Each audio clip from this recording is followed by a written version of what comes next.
General Motors' GP7 was one of the first diesel road switchers produced.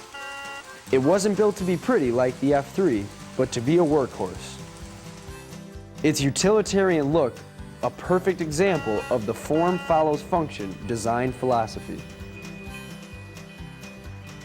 This was the engine that started GM's horsepower war with General Electric that lasted for decades. GM's electromotive division kept adding features and power to various GP and SD models.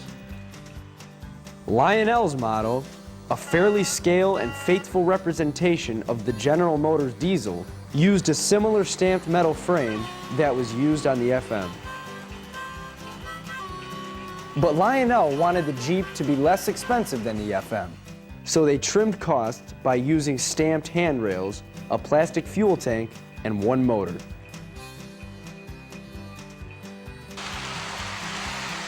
Two Jeeps will be offered. A 2328 Burlington GP7 with matching 2400 series cars.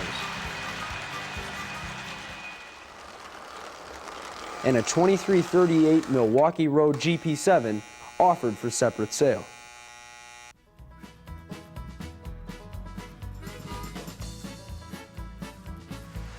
The steamer chosen for the first wave of conventional classics is the 2056.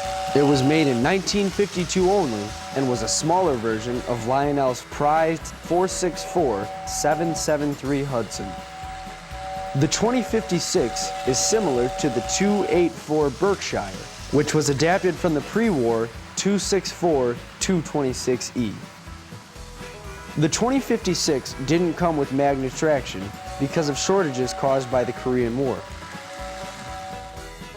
The 2056 was a decent, mid-range locomotive that thrilled many a kid on Christmas mornings long ago.